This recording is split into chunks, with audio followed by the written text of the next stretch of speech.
Welcome to the Steroids Podcast with your host, Dan the Bodybuilder from Thailand. Boom! Boom! Let's get started here. The Steroids Podcast is brought to you by Ultimate Guide to Roids, 109-page ebook by Dan the Bodybuilder from Thailand. Now, for the first time in bodybuilding history, you have someone with no corporate interests and no obligation to please anyone, not walking on eggshells to not offend. Ultimate Guide to Roids gives you the information, the whole truth, not a full truth and a half truth, full truth. Ultimate Guide to Roids gives you the keys to the Lamborghini, gives you the information, and lets you decide what to do with it. It's a crime this information has been suppressed this long. Now let's get on with the podcast. All right, welcome back to another episode of the Steroids Podcast. Increased the frequency of the episodes lately, and you guys have really been liking that, I've noticed. So I've had a lot of comments from people, messages, emails, steroidspodcast@gmail.com about liking the podcast, enjoying the more frequent uploads. Cool. Happy to do that for you guys. I want to ask you guys right now to do something, and I want you to put the podcast on pause. If you have an Apple phone or you have iTunes access, Apple Podcasts app, I want you to go to the Apple Podcasts app or iTunes and look up the Steroids Podcast on there and give it a 5-star review. If you're listening on Spotify, same thing. I want you to give it a 5-star review on Spotify. So out of all the different places that people listen to this podcast, YouTube, Spotify, Apple Podcast, etc., Apple Podcasts, iTunes is the number one place where people listen to this. So there's the most listeners on that. And I want to make the podcast grow more on the app. And the way to do that is to get more reviews, okay? More 5-star reviews. If you leave a comment on the review along with your 5-star review, that makes it even better. That sends signals to that app that this is a podcast that people are enjoying and that they should recommend more to people who are listening to bodybuilding podcasts and to people who are doing searches for bodybuilding podcasts. So if you like the podcast and you'd like to help spread the good word, and I know that a lot of you guys that listen to this podcast, you want to remain anonymous for, reasonable reasons. So you won't maybe not feel comfortable like sharing some of this kind of stuff on like Facebook or Instagram or stuff.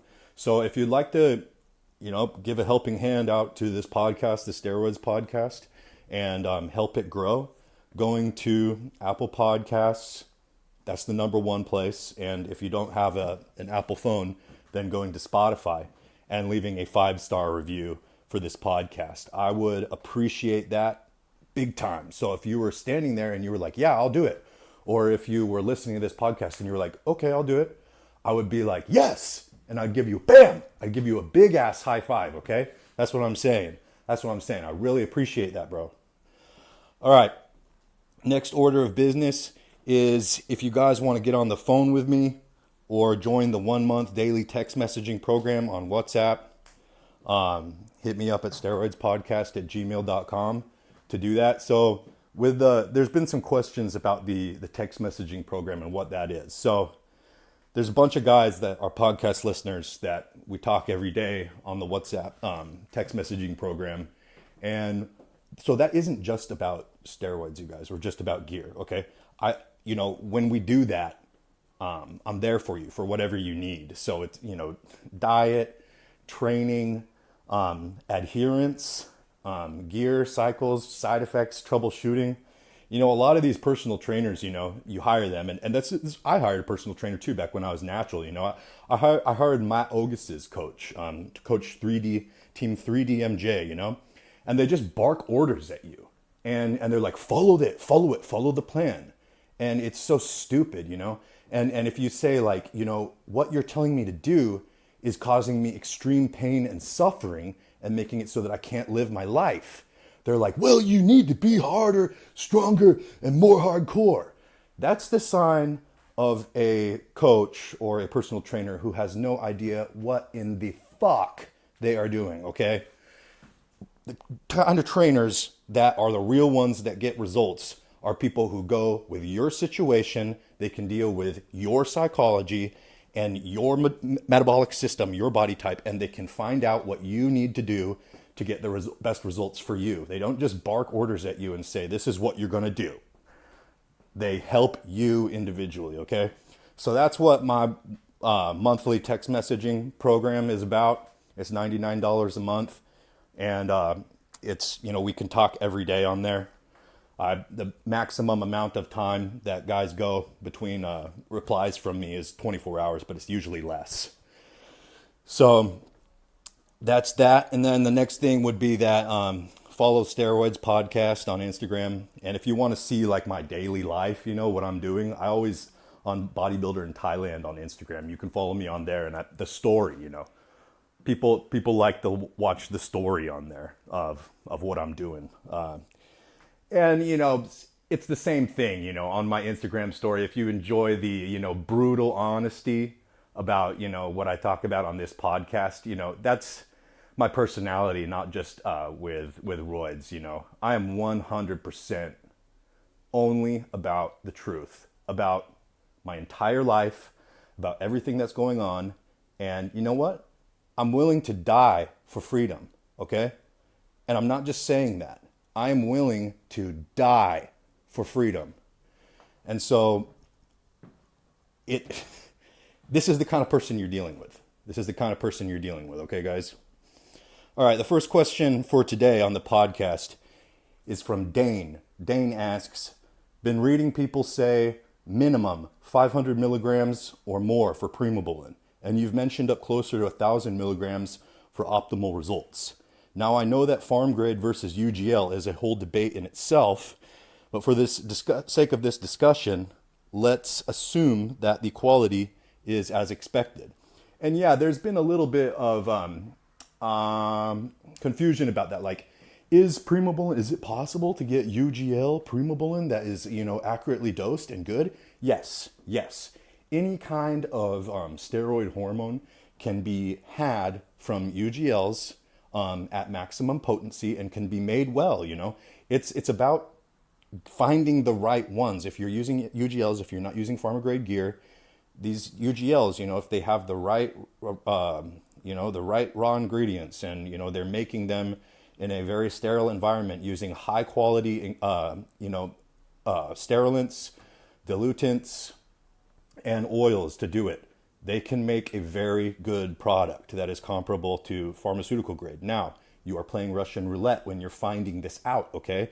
But if you do find it out, and when I say Russian roulette too, I mean, it's not like you're gonna, a lot of people have what happened to me with my leg. That's not normal, okay? That's very not normal, but it does happen. What I mean is that, there's not very many bullets in the chamber when you're playing Russian roulette, okay? It's very, very low probability, but, the chance is still there, okay?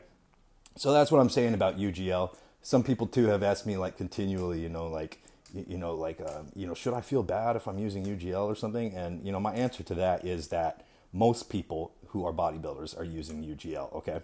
Now, the one thing that you do not ever want to use UGL is for growth hormone, okay? And the reason for that is because even if it's tested with mass spectrometry and it's the same as pharma grade, or it's better than pharma grade, it's overdosed. It's bullshit, okay? It's bullshit.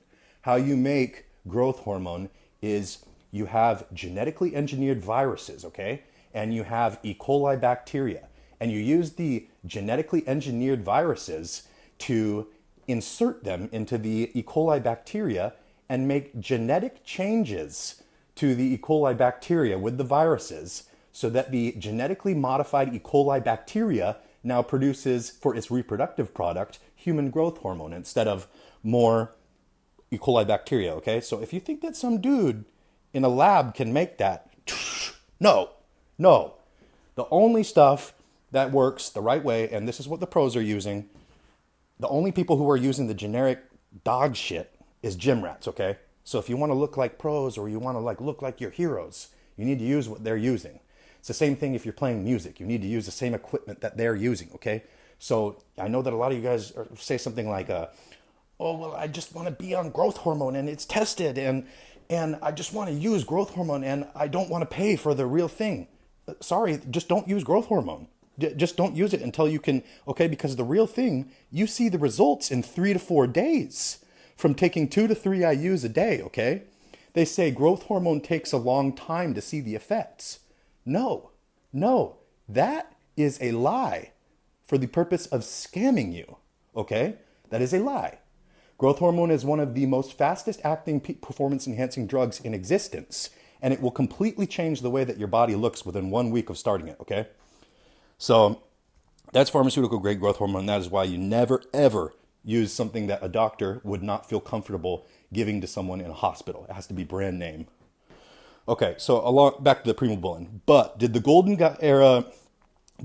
era dudes use 1,000 milligrams of primobolan, or did they use less? If I'm just shooting for aesthetics and a little tissue growth, can 400 or even 200 milligrams give me some benefit, or is it just a total waste? Okay, the answer is that it's not a total waste. Taking steroids is never a total waste, okay? Whenever you take steroids, they help you build muscle, okay? More has a more potent effect. More types of steroids has a more potent effect. More dosages of steroids has a more potent effect, okay? The do less with more thing is a do as I say, not as I do thing, if big guys are telling you that, okay? So yes, it is unhealthy to use massive dosages of steroids. Yes, it is a smart thing to do to use, less, as long as it's still realistic for your goal. But, you see these big guys, you see these freaks, and they're telling you to do that and saying, that's not what they did, okay? So they're giving you advice, and then they're not following that advice. That's not what they did. Even if they say, this is what I did. They're lying to you, okay? That is not true. Steroids have a dose-dependent effect on muscle size and strength, okay?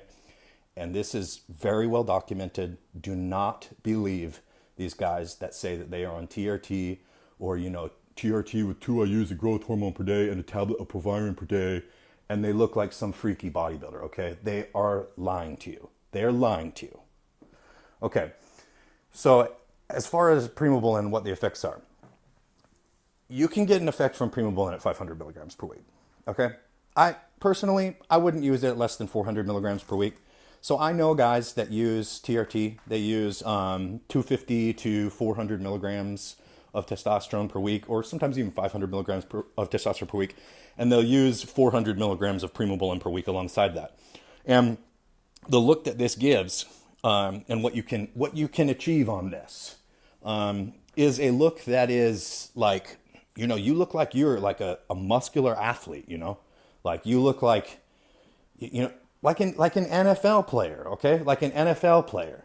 But, look at NFL players, they're not, super ripped, super freaky, and super big at the same time, It's like the guys who are super big also carry more body fat. The guys who are super ripped, they carry less size, okay? So this is what I'm saying, is that you will not be like a super big freaky bodybuilder, but you will look like a dude who is an athlete who definitely goes to the gym, and people can see you can achieve this kind of thing on this kind of stack, right?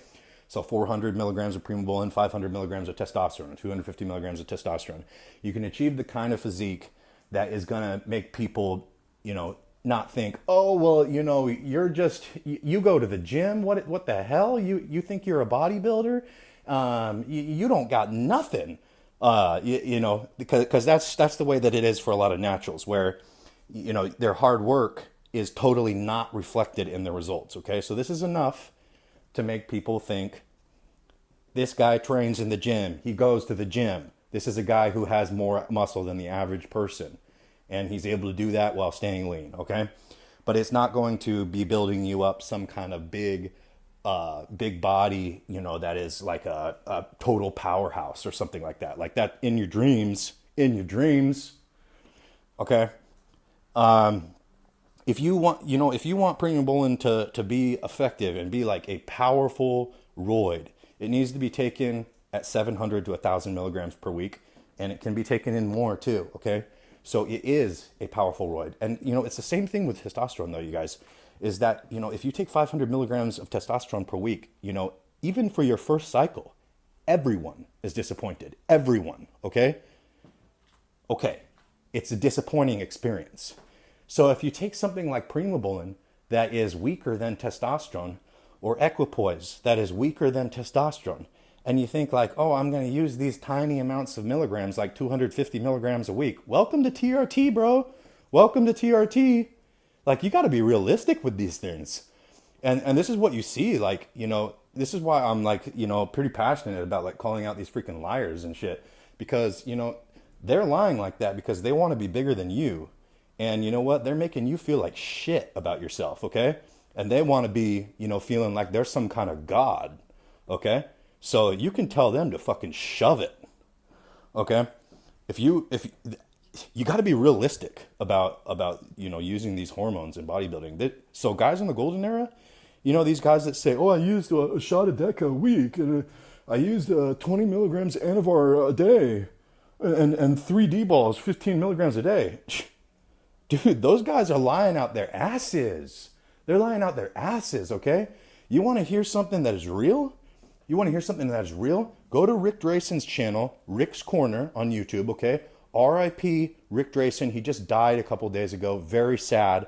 One of the best sources for the best source for golden era bodybuilding that has ever existed. Ric Drasin on YouTube. Ric's Corner is his channel, okay? And he had bodybuilders from the golden era on. And most of them always lied about what they were doing, but Ric didn't lie, okay? Ric didn't lie about what he was doing, but he wouldn't speak for others, okay? But he had a few guys come on his channel that opened it up and exposed the lies about the golden era, okay? One of them was Pete Grimkowski, and, he talked about how he was using, at a minimum, 10 milliliters of gear per day. Okay? And you say, oh, is this guy lying? No, he's not lying. He's telling the truth. Okay? He's telling the truth. If you want to look like a science experiment, you make yourself a science experiment, okay?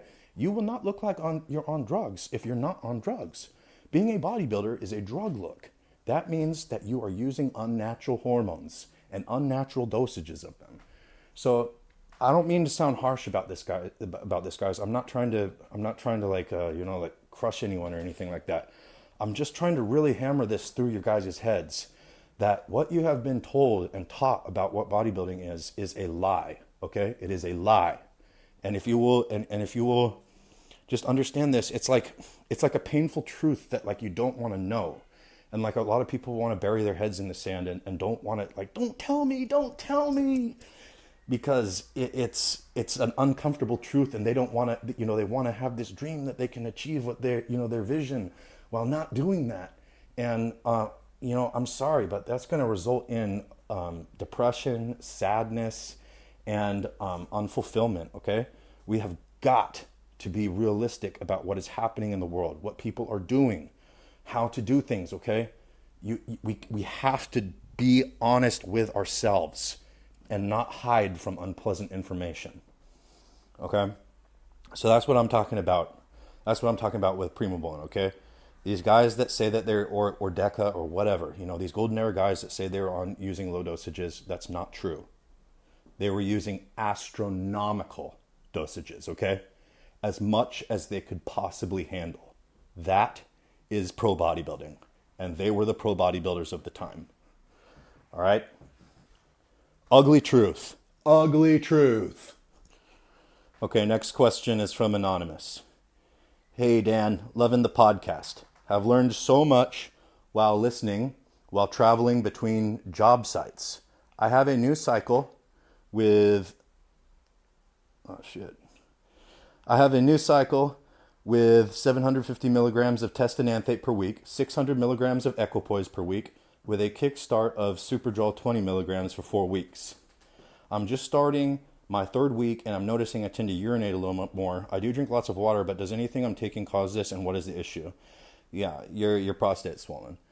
So when certain steroids like Masteron are used, like Masteron has, that's the main side effect of taking Masteron is, your prostate swelling up, and then your skin becoming like an oil slick with thick oil that is not natural, which makes your skin look good and shiny.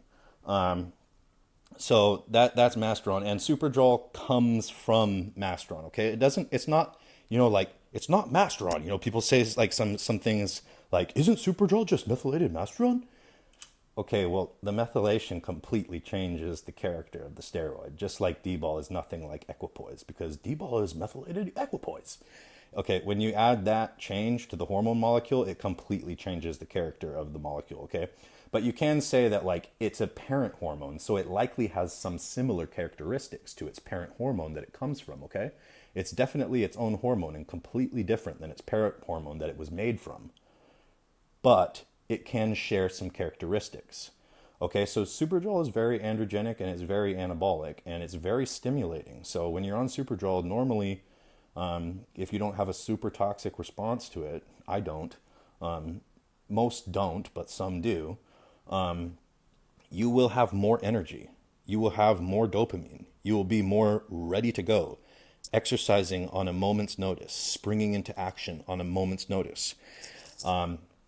And so this could be causing some, because of its androgenicity and because of its parent hormone being Masteron, it could be causing some effects in your prostate. But what is more likely is that you're on 750 milligrams of testosterone. It's the third week.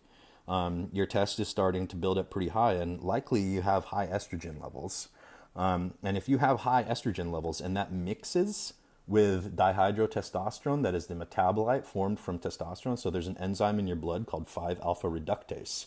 And it's similar to the enzyme aromatase, okay? In that both of these enzymes that float around in your blood transform testosterone into a different hormone, okay? So aromatase enzyme, when it attaches to testosterone, transforms testosterone into estrogen. And the 5-alpha reductase enzyme, when it matches with testosterone, when it binds with it, it transforms it into dihydrotestosterone, which is 5 times more potent than testosterone in every tissue in the body except for muscle tissue, okay? It's deactivated in muscle tissue, but in non-muscle tissue, dihydrotestosterone is as strong as trenbolone, okay? So it's very, very powerful hormone. And when you take testosterone, if your estrogen gets up because your testosterone is converting to estrogen, and your dihydrotestosterone gets up because your testosterone is also converting to dihydrotestosterone, well, if that gets into your prostate, it creates a freaking mess, okay? Your prostate swells up, it gets bigger, and it puts pressure on your bladder, okay? And when that happens, it makes you need to pee a lot more. And you may notice that you have like a weak stream too. Like when it's coming out, the pee, it will not be as forceful. It'll be like more of a drip, or drip after you finish peeing for like too long or something like that.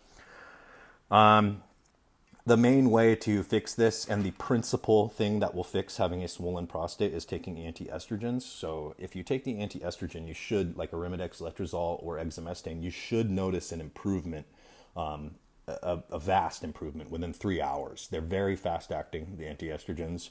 And when you take that, even if you have, like these male hormones that are very strong in your bloodstream, they're pretty much inactive, like dihydrotestosterone, or even if you're like taking Masteron, they're pretty much inactive in the prostate until they get activated by the presence of estrogen being there too.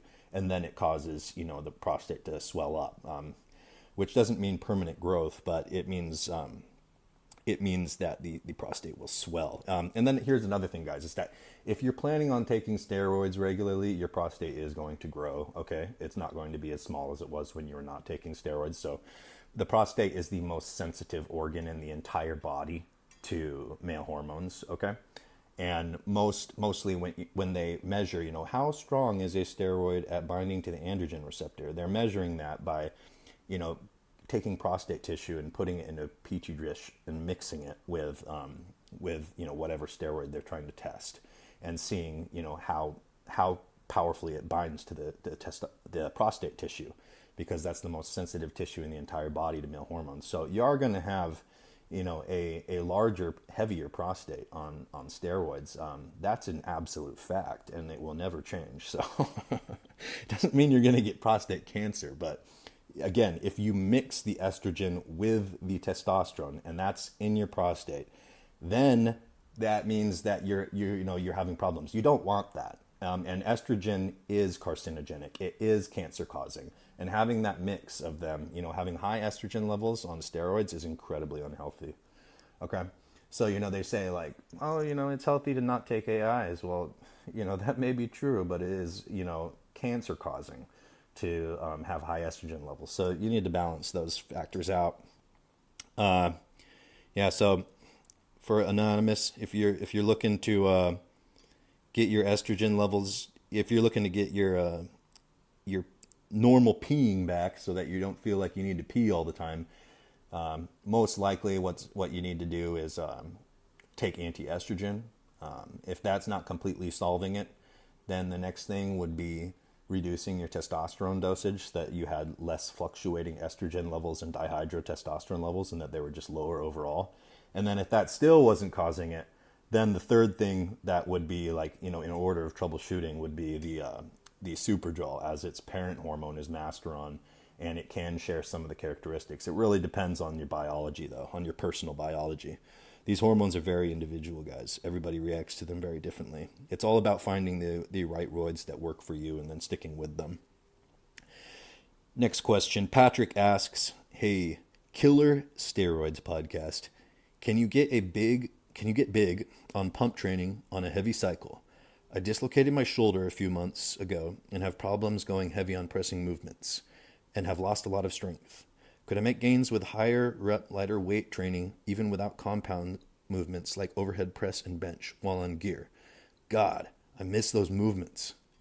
Yeah, those movements are, those compound movements like, bench press, overhead press, bent over row, squat, deadlift, you will be able to make more gains in muscle size and total body power look than any other exercises with those exercises.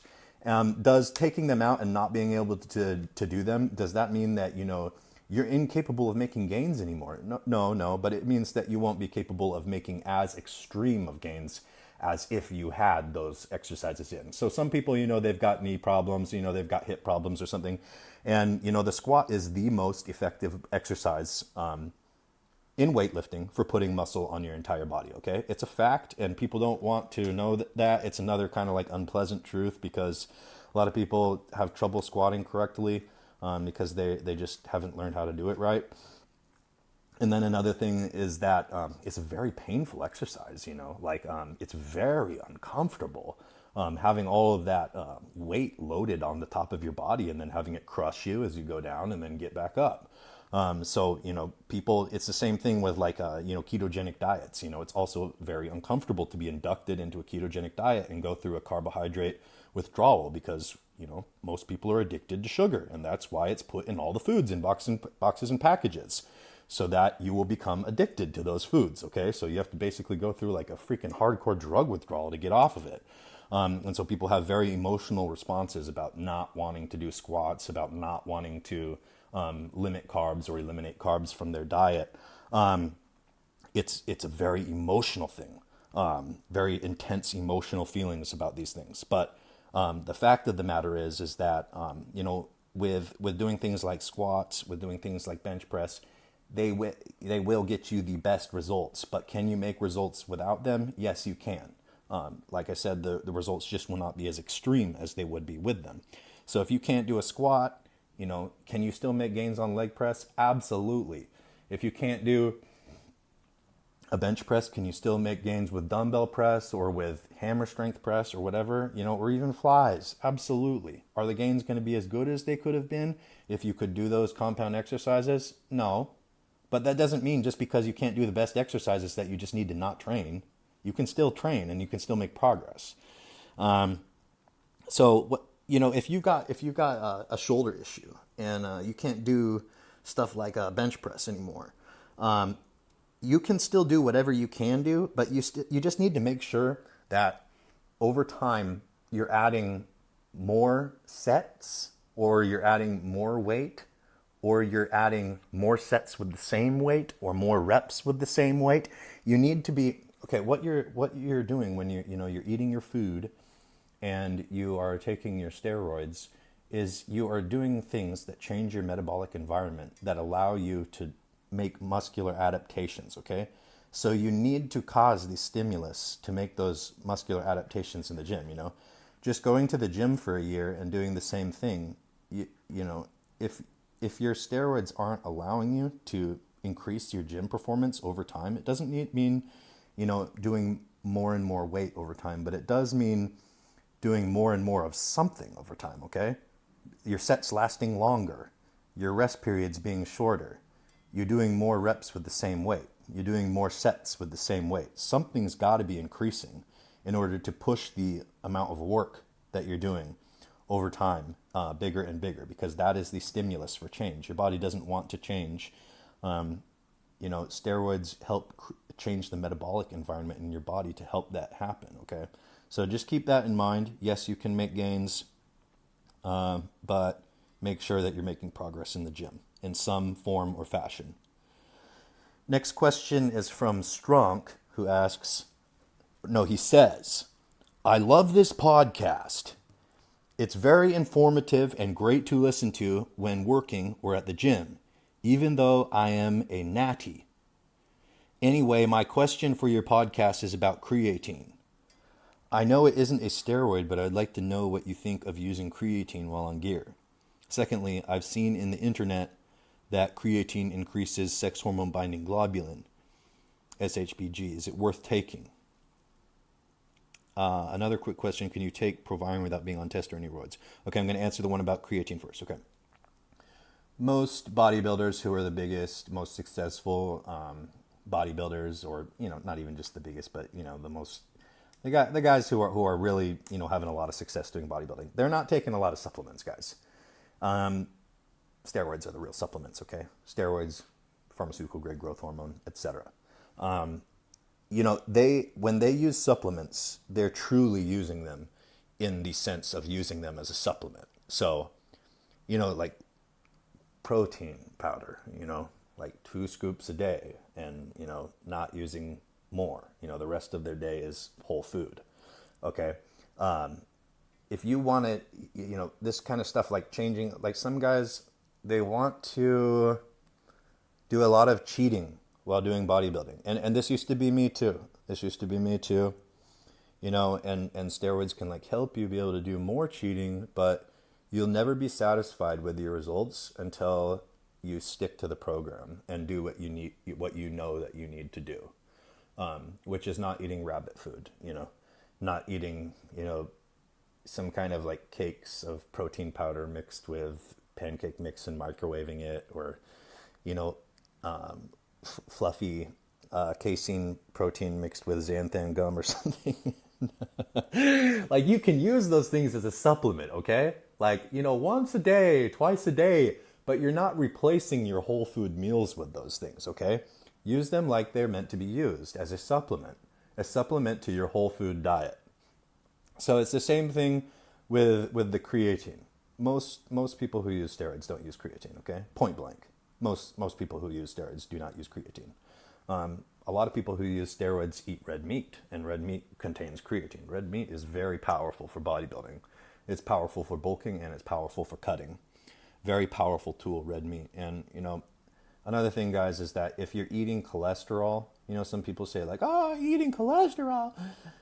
Well, eating cholesterol does not equal blood cholesterol. Know that. Okay. Some guys take creatine. Some guys on gear take creatine, but not many. If you want to take it, that's cool, but it's not something that makes, if you add in creatine, it's okay, well, there's creatine, but what if you just added in an anadrol 50 instead? Well, that would be way, way stronger. So it's an insignificant effect. But then with the creatine, you're going to get water retention and this stuff. So it's like most bodybuilders just don't want to do that. Most bodybuilders who are on roids, like, it's pretty, for natural guys, it's really awakening when you go on steroids and you start seeing happening to your body what you've seen happen to other people's bodies during your like gym career, and it really opens your eyes to like, explaining things that you've seen in the past, things that you've seen while you've been somebody who's been into the gym or who's been going to the gym. It opens your eyes and you see the same things happen to your own body that you've already witnessed but not known how or why they're happening in other people. These things become known to you. So it's similar to like, Adam and Eve, like, partaking of the fruit of the tree of knowledge of good and evil. It's really similar. It's really similar. And that's one of the things, is that if you're a natural and you read a lot about steroids, you will never know what they actually do until you actually use them yourself. And like science guys who, do a lot of studying about steroids and, even write books about steroids, but they're not experienced steroid users. It's not accurate information. You have to use these things and know them and have used them personally in order to know what these things do. And to know, what the side effects are going to be like, and to know how to deal with the side effects. Like, experience is so important here. So I'm getting on to your second question, Stronk. Can you take proviron without being on testosterone or any other roids? Yeah, you can. And it doesn't really have an effect on your natural testosterone levels either, and it will make your libido go absolutely fucking insane. So I've had some, you know what? A lot of my friends are natural guys. Why? Well, some bodybuilders are cool, and but it's more of a minority of bodybuilders that are cool. I mean, you see so much scamming and shit in this industry, and as a certain kind of person that's attracted to bodybuilding and attracted to like taking it to a certain high level. So, and a lot of it is based on insecurity for a lot of people. So, that's not everybody, but it's common. So most bodybuilders are not going to be the nicest guys, and I really like nice people. So I spend a lot of my time with non-steroid users. But I'm totally honest to them, about what I'm doing. They know what I'm doing, and they're very interested in what I'm doing. And asking me questions about them all the time. And usually as we become more and more friends, they become more and more interested because they see how it benefits my life with their own eyes. They experience the experience of me being on roids and living my life and seeing how that makes other people react differently to my presence. And they become very interested in using them. And so a few of them, like for example, in Thailand, you can buy Bayer proviron over the counter there. Typically, like they have it at most pharmacies, and it's like a 50 tablet, 25 milligram box, and the average price for that would be like at the pharmacies there would be like something like $25. And so they'll ask me, I don't want to take like an injection and I don't want to take steroids, but like, is there any kind of like hormone I can take that, I could just like take something and like see how it feels mentally or something like that? And I'm like, yeah, you can take proviron. Like for one thing, it reduces your sex hormone binding globulin so that your own natural testosterone becomes more active. It's not bound up by that sex hormone binding globulin inactivating it, and it becomes free testosterone, active testosterone in your body. And the other thing is that stuff goes straight to your brain. It crosses the blood-brain barrier, and it stimulates your lizard brain. So, like for an example, funny story was one of my friends one time, his natural guy, he was getting more and more interested in me taking roids and wanted to experience something. I said, yeah, you could take proviron. And so he went and got some proviron and started taking 75 milligrams per day. And, the first couple of days, it doesn't kick in. Proviron is not something that you can use on demand. It's something that you have to be on for a few days before it starts working, about 3 to 5 days. And so the first few days he was like, I'm not feeling anything, man. I'm not feeling anything. I was like, just hold on. And by the fifth day, he was just absolutely controlled by his dick, just constantly thinking about sex and having total sexual compulsions and, just totally chasing the pussy, and his mind couldn't be on anything else. So it really does. Masteron and proviron, both of these things cross the blood-brain barrier very easily and affect your lizard brain and give you these impulses, strong impulses that are very real. And if you're natural, even on proviron, you will feel that. And you'll feel the most... it's annoying, though, you guys. You may want to feel it just, to just see what it is. But it's not something that is practical to be having those kinds of feelings like attacking you all throughout the day like that. It's, 100 milligrams of proviron is more like where that would hit for like most people. But for somebody who's natural and never experienced roids before, 75 milligrams is enough. So it's very potent hormone for the mental effects. Okay, next question is from Nick. Thoughts on IGF-1 LR3 peptide? Any benefits in running this? Could it be used to complement pharmaceutical HGH use? Yeah, it works. It works as like a growth, as like a muscle growth or hyperplasia agent, and also as an organ growth agent. So IGF-1 LR3 grows things. Okay. When people take it, they take it locally for a local site enhancement effect, but it does go in, it has a more potent site enhancement effect in the area where it's taken.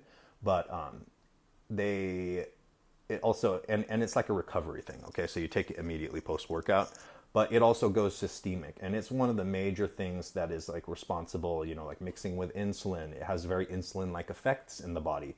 It just grows things, okay? So if you take IGF-1 LR3, you'll notice that if you get cut, or if you even get a big cut, like, skinning your knee, like that shit will be growing back over fast, okay? 24 hours, there will be a massive healing response to it, okay? And when you see that, what this stuff is having, the kind of effect that it's having in your body. It grows things indiscriminately, okay? That's what IGF-1 does. And so when you're talking about like heart growth, organ growth, growth hormone belly, insulin belly, okay? IGF-1 LR3 would be a principal agent in causing those things. Insulin and IGF-1 LR3 are the two principal agents that cause the disgusting type of bodybuilding that, looks like, it just doesn't look normal anymore. It doesn't look like a normal person. It looks like some kind of freak. And it's not the kind of thing that the average person would see and say, whoa, I want to look like that. Okay, that's steroids. But when you start adding in, a little bit of growth hormone. Okay, but when you start adding in a lot of peptides, you start adding in insulin, you start adding in IGF-1 LR3, a lot of guys, especially when they begin using it, they'll talk really highly of it and be like, wow, this stuff is the greatest. But, after a while, after some years of using it, it's bad news, guys. So that's IGF-1 LR3. And if you notice, a lot of the people that are like really hyping it up are guys who are not known for, not known for being the most, guys who are taking care of their health or something like that. I'm just saying, if IGF-1 LR3, if you're taking big dosages of that's growing your organs. Okay, end of story. That's growing your organs. It's growing your muscles too. Okay, and it's very effective for growing your muscles. It's definitely effective. Okay. Next question is from Gustavo. Does ethnicity have anything to do with steroids? Do some respond better to it than others? Say black versus white or Arab versus Asian? The main factor in response is like your genetic makeup and just response to bodybuilding in general, is your genetic makeup of how much fast twitch muscle tissue you have and where it's at. Okay, so you see people who have weak points in their physique. These weak points are points in their body where their genetics do not have a lot of fast twitch muscle fiber tissue, which is the kind of tissue that produces size, produces explosive acceleration, power, and maximal strength. So if you're there is some variance about how, everybody has a gene pool, okay? So if you have the black gene pool, you have the white gene pool, you have the Arab gene pool, you have the Asian gene pool. That would be absurd to say that there's not variations in how often these genetics for having more fast twitch muscle fibers or more body parts on your muscle being composed of fast twitch muscle fibers than others. So if you look at most contact sport athletes, black and white people are generally the guys who are doing that the most. And those kinds of muscle fibers are more readily seen in those gene pools. But it doesn't mean that, the other races don't have those characteristics in their gene pools too. And also some of these other races, it just means that it's like less frequently popping up. So they have their own talents, okay? They have their own talents. Like, Asian guys have a predisposition for getting totally ripped, and so do Arab guys, okay? And then you have certain genetics for like muscle belly shape and stuff, and certain different places in the world have a certain gene pool that commonly comes out with a certain phenotype that produces a certain aesthetic or pleasing to look at muscle shape, okay? So as far as does ethnicity have anything to do with steroids? Yeah, to some degree, but it's really it's kind of like stupid to be focusing so much on that, because another thing that you can do is everybody has different metabolism with testosterone too, okay? Just know that you're not competing with these other guys so much. You're just trying. The only thing that you have control of is yourself, okay? And you should be looking, instead of looking at these other dudes and or saying like some kind of limiting factor like, oh, I wasn't born the right race or the right race, or I wasn't born with the right height or something like this, and I'm doomed, or I was born with the wrong size hip bones. You guys, that's the way that losers talk, man. Losers on the internet have brainwashed people and make them be concerned about this shit, man. You can build an awesome physique, whatever your freaking genetics are. If you gain some muscle size and you get ripped, people are going to notice and they're going to appreciate the hard work that you did, okay? And that's really what matters. Standing up on a stage with a bunch of other dudes, oiled up, flexing together, with a bunch of men watching you in the audience, okay? That is not the reason why people are bodybuilding, except for a very small few, okay? Most of them are doing it because they like to feel good about themselves. They like to feel good about their body. They like to have a good response from other people.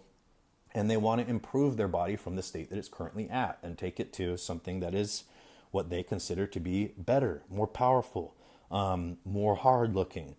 Okay? So don't worry about that kind of stuff. Next question is from Tarek. My friend wants to take growth hormone along with HRT. So HRT is hormone replacement therapy. So that means that he's taken 250 milligrams of testosterone per week or 200 milligrams of testosterone per week from the doctor. Do you recommend taking 2 IUs of growth hormone daily, post-training, or morning? Not for bodybuilding purposes. He only wants to take them for anti-aging. Yeah, so growth hormone will increase the thickness and the collagen in your skin for anti-aging, and it will do that at 2 IUs per day. So there's multiple studies that show that it increases the thickness of your skin to something like 15 to 20 years earlier. So, and you notice this, even me, first time I used growth hormone, I was 28 years old, and noticed, changed my skin. Definitely notice your skin's different, like the elasticity of it, it becomes different. So it can make, you see these collagen supplements in the stores, or you see these celebrities, saying you got this box, with pills inside that says collagen 5,000. They're taking growth hormone. Pharmaceutical grade growth hormone, and then they're showing you this box. And it's a scam, okay? So the thing with growth hormone and anti-aging, yes, it is real. If you want to take it for anti-aging, you should take it before you go to sleep, because that's mimicking the normal growth hormone response that people have. That's how doctors have kids take it when they're taking it for stunted growth, stuff like that. So you should just take the growth hormone, the 2 IUs, before you go to bed. And yeah, it's going to have anti-aging effects for you and some fat loss effects. 2 IUs of growth hormone, it's not going to knock you out, but it's going to have an effect. And like you're asking for anti-aging, yes, it's going to make your skin look different. It's going to make it thicker and more pliable. Okay, the next question is also about growth hormone from Trent. Purchased some pharmaceutical grade ansimone growth hormone. That's Chinese growth hormone made for Chinese hospitals, not for export. So ansimone is pharmaceutical grade, even though it's made in China, but it's made for Chinese hospitals. Okay, so that's like the one type of Chinese growth hormone that is legitimate. And wondering what the benefits of our running 2 IUs year round. I have a very physical job on top of high intensity training. Yeah, if you're on some growth hormone like 2 IUs or whatever, 2 IUs, 2.5 IUs, 3 IUs, 4 IUs, just depending, the effect is greater the more you take, but at 2 IUs it's definitely effective. And what it does is it makes the food that you eat be totally preferentiated, the carbohydrates, the fat, and the protein, towards building and repairing your body and not for doing other things, okay? That becomes your body's priority, is building and repairing itself. And all other uses of food and metabolic resources are then secondary to that. So growth hormone has an incredibly powerful effect on the food that you eat and what your body is doing with that food. It's really powerful. So you will notice that your recovery is better taking growth hormone. It makes you a little bit sleepier though, okay guys? So if you take growth hormone, you need to sleep about an hour longer every night. That's because what are you doing? You're healing during your sleep, and it influences that. So it will make you a little bit more tired, needing to sleep a little bit more. Not tired throughout the day. The first two weeks, you'll be a little bit more tired throughout the day. It'll make you sleepy, but then you'll adjust to it. Also, there's a little bit of water retention during the first couple weeks on farm grade, but that mostly goes away, again, after about 2 weeks as your body adjusts to it. On generic growth hormone quotes, there is an astronomical amount of water retention. You'll look like a puffer fish if you use it. So if you take the 2 IUs year round, you're going to be a little bit leaner. Your body fat's just, without changing your diet, your body fat's just going to be lower. Magic.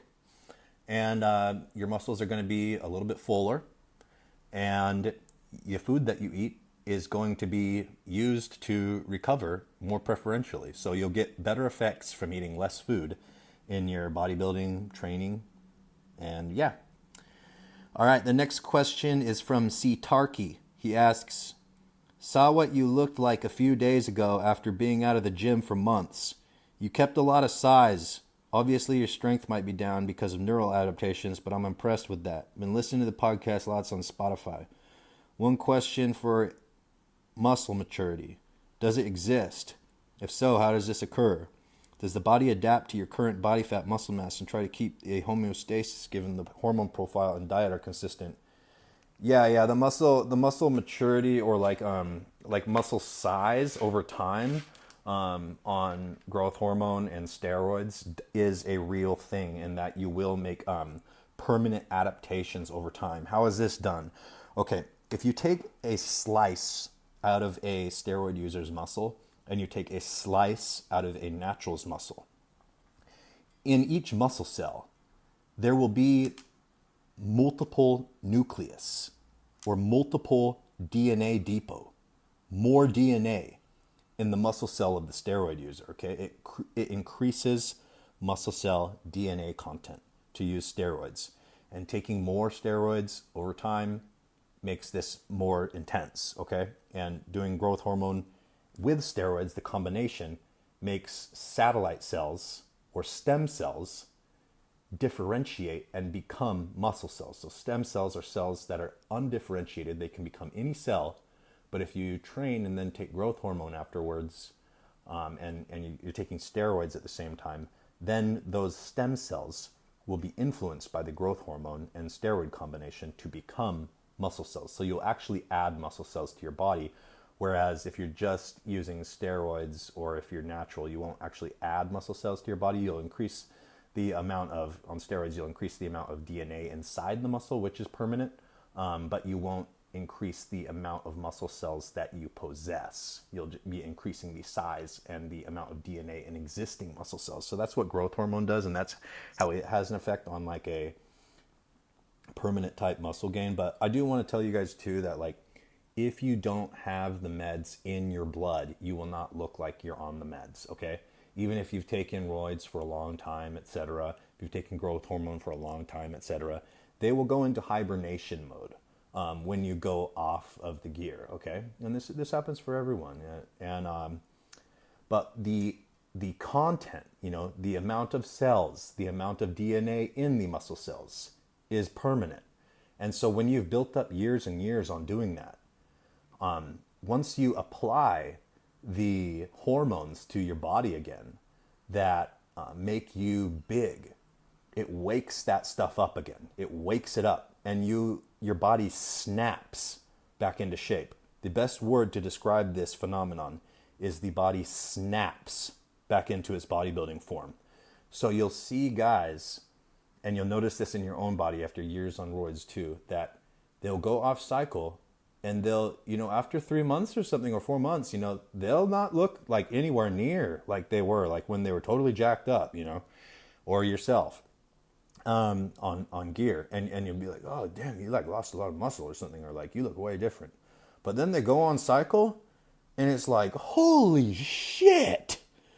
After 3 weeks, they are back. They are back. And so you just see this person changing daily before your eyes. And it's just like absolutely unbelievable when they go back on cycle.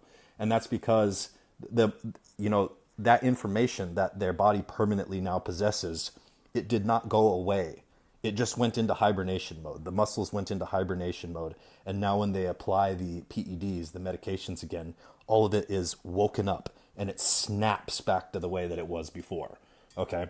So that's what muscle memory or like muscle maturity a bit can be described as how that happens. Okay, the next question is from Richie, who asks, the steroids stack for men's physique athletes and fitness models who want to go from 180 to 220. The lean bulk cycle, you covered already the typical fat loss of these people. Well, it depends on how tall you are. You know, I'm assuming your average height, 5'9", 5'10", and you want to go from 180 to 220. Well, you know, you got to be. It's mostly growth hormone, guys. It's mostly growth hormone. That makes a pretty big difference. Once you get on 4 IUs to 6 IUs of pharmaceutical grade growth hormone, and you're keeping that in there all the time, that's like, you know, 15 to 20 pounds of muscle on top of your normally like maxed out like steroid muscle. But also just dosages, of course. You know, you gotta be on big dosages if you want to be big. If you want to be a ripped up freaking lean 220 pounds and you're average height, well, you're not going to be taking cycles that are less than like 1.5 grams of steroids. Like, absolutely not. And, you know, you're most likely, if you want to be conditioned like that, at that weight, you know, not being down, again, like 200 pounds. And again, I'm talking about average height guys.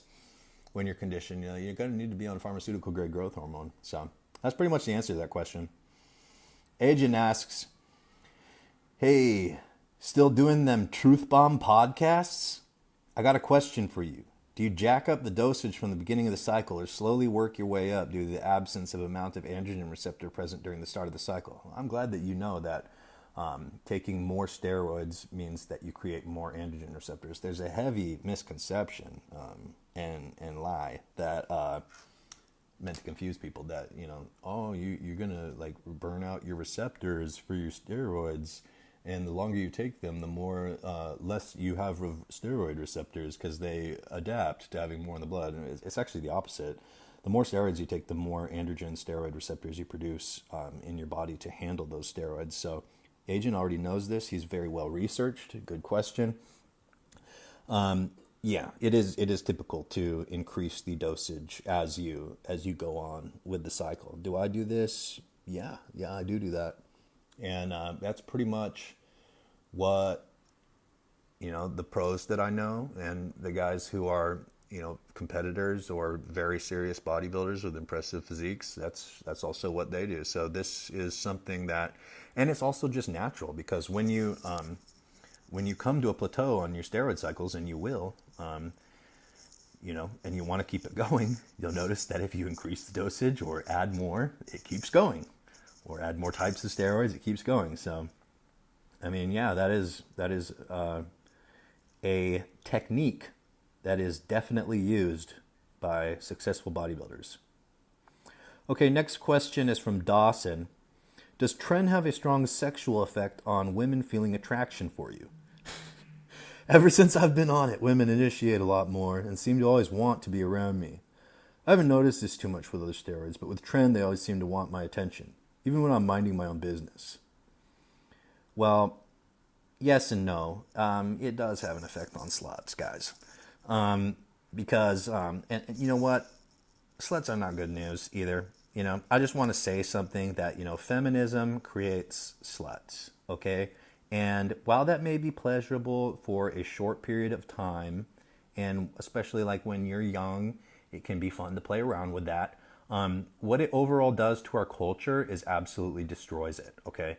And it makes men, the only men, when you have a culture like that, well, the only men, that promotes being a slut, the only men that, really have much sex with women are the ones who treat the women like shit and completely objectify them, and then the women, hate their lives and, feel like men, objectify them and shit like that. So it becomes this circle of pain, okay? So, you notice as a man that like, oh, I gotta like treat women like shitty in order to like have sex with them when you're around sluts, okay? And you notice that this has an effect, and what tren does is it makes you like a bit delinquent. It makes you, you're emotionally not warm, and your body language changes, your nonverbal communication changes, and you're more volatile, heavier risk taker. These are all more aggressive. These are all types of things that women who, like have daddy issues are very attracted to, okay? So when you're on tren, yeah, that type of girl does go for that. But if you're looking for like a relationship, or you're in a relationship, and you're with a nice girl, or you want to be with a nice girl, it will totally fuck that for you, okay? So if you are in a relationship, the trenbolone will mess up your relationship to some degree, okay? Or if you're looking for the type of girl that wants a relationship, it will turn them off and make them not attracted to you. But if you're looking for quick sex, hookups, one night stands, yes, it will increase your attractiveness to women. All right, and the last question for the day is Richard asks, why does injecting testosterone increase prolactin levels for some people? Well, one of the effects of testosterone and why it makes you gain weight is that it reduces your thyroid hormone levels a little bit. And so thyroid is a counterbalancing hormone with prolactin. So when your thyroid hormone is high, that helps keep prolactin levels low. And when your thyroid hormone levels go down, prolactin has a tendency to rise somewhat. Also, estrogen is a component. So if your estrogen is higher, it's also likely that your prolactin will raise. This is very genetically variant, okay? Because we're talking about, secondary effects of hormones. We're not talking about primary effects. So this is very dependent from person to person. This is not a blanket statement that affects everyone. But generally, yes, steroids do slightly reduce thyroid hormone, which then generally slightly increases prolactin, and that's the reason why prolactin increases in a lot of steroid users, on a blood test, they'll be like, what, I'm not using tren, I'm not using deca, why is my prolactin high? And it's because of the thyroid usually being, down in comparison to what it would be naturally. And, then they say, like, do I need to use cabergoline? And the only thing is if it's affecting you, if the increased prolactin is affecting you, but a lot of times it's not. And a lot of times they'll see that on the blood test, but they'll say, I'm not feeling any prolactin side effects. I'm not feeling deep gyno that is like stinging when, if my nipple bumps a doorway or something where I get this deep stinging pain. Or, I have a noodle dick that, it just cannot get hard, cannot climax, cannot finish. Or, have a brain fog. Or, I'm having very disturbing like sexual fantasies, okay? Because those are like characteristics of like deca and tren, which increase prolactin and stimulate progesterone receptors. So usually those effects are not happening. When somebody is just taking testosterone, they see that their prolactin is raised on the blood test. So no, you don't need to use cabergoline or pramipexole or anything to take care of it. If it's like that, you can just ignore it.